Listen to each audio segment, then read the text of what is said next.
and you can't have one without the other. I commend this group for planning a very strong Operation Uproot. That means going in our community and uprooting crime. That's what it is, a beautiful plan, and it's great, but it's not a weed and seed strategy. Weed and seed strategy must have a grounding. By what do I mean? Before you can plant a seed, you have to go in the garden and dig up the ground. Once you dig up the ground, you have to have planters. That's what this group is. It's called in weed and seed strategy a steering committee.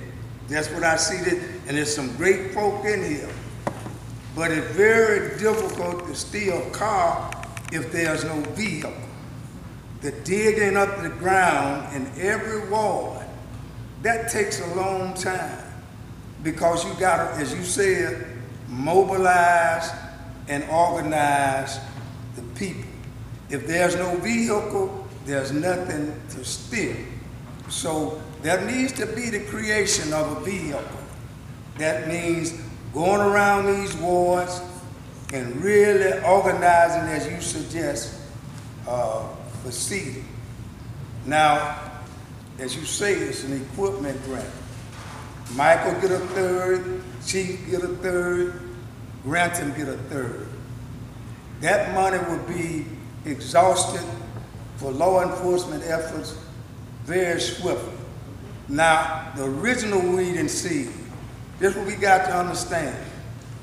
It was $1.5 million a year for 4 years, which was $6 million.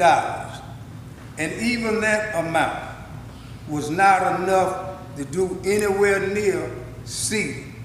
By the time Chief Green and those did the community policing, got the bus. Excuse me, I'm going to have to interrupt you here. I understand that you have a great history and you were involved with the other one.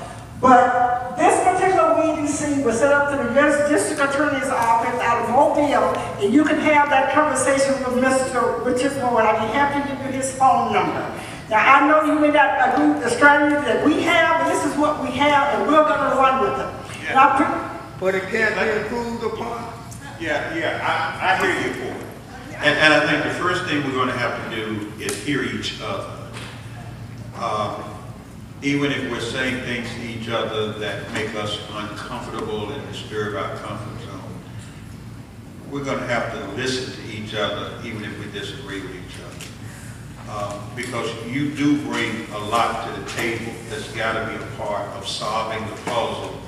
And without your piece of the puzzle is going to keep on puzzling us, okay? There are some short-term solutions, there's some long-term solutions. Dr. Williams is talking about some seeding that's long-term. I'm a country boy, I grew up in the farm. I plowed the mule until we got a tractor and prepared the garden and the field for the planting. I know what you're talking about. Some folk didn't grow up on the farm, so I have to use a different kind of language when I'm talking to them. And so everybody may not hear what you're saying, and you can't get so frustrated with the rest of us that you quit working with us because we got to work together to solve this problem. All of us going to continue to be in the same mess that we're in right now. So we got to make a commitment to each other that we need each other if we're going to do anything worthwhile and if we're going to do anything positive. It is a different program. You do have that history. The law enforcement part is going to eat up the $1 million. It'll all be gone. We got to put in some sweat equity. We got to put in some forgiving each other, some loving each other, some fussing and cussing with each other. But we end this to death do us part so that we can begin to make a difference. The community organization, call them neighborhood groups, call them whatever you want, whatever name, we've got to create some of those that come together on an ongoing, long-term kind of basis. Because there's some things that we got to do for ourselves. Everything ain't going to happen tonight. Basically, all we're going to do tonight is eat the salad.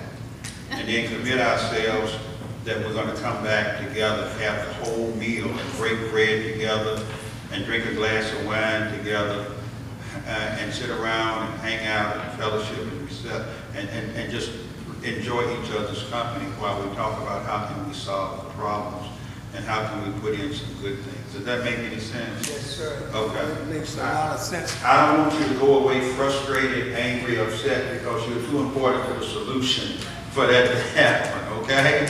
I'm not upset. I was invited here by some council people. Okay. Everything depends upon informational capital. Right, but I don't want Judge Peterson to go away frustrated and upset either because... But do y'all have a problem with people bringing informational capital? We don't. This is a teamwork effort. It requires the city, the county, all of us, the communities, the neighborhoods, all of us have got to work together on this thing in order to get anything done. All I see happening tonight is that we begin to make a commitment. Can we commit to developing neighborhood associations throughout Ward 8? You need more than one neighborhood association in Ward 8. You need probably 8 to 10 neighborhood associations. So you need 10 people, a person who will be responsible for holding that area of the city. And then there has to be some communication between those 8 to 10 leaders while you continue to represent the various sections of the city that you're talking about. Does that make any sense? Yes, sir, that's dead on the money. Yeah. That's dead on the money. Yeah. And then those organizations begin in Ward 8 to analyze, to assess, to do the basic kind of vision casting. This is what we want to see out of our neighborhood in order to have the quality of life we want to have. This is what we want to see in our neighborhood. And then a part of the resource that Judge Peterson brings, they help us to identify some resources, financial resources. An excellent group for helping communities to grow together is the William Winston Found Institute. I was just in Jackson, Mississippi a week or so ago in a little town called Sumner where Emmett Till's murderers were tried and acquitted. And that community is just now beginning to come together and come to grips with some healing behind a murder. What was that? Was that 55? I mean, that it has taken that community this long to do truth, healing, and reconciliation around a murder of a black 14-year-old kid that took place in 1955. This ain't gonna happen with the snap of a finger. There are resources that will help us, but we gotta be willing to help ourselves.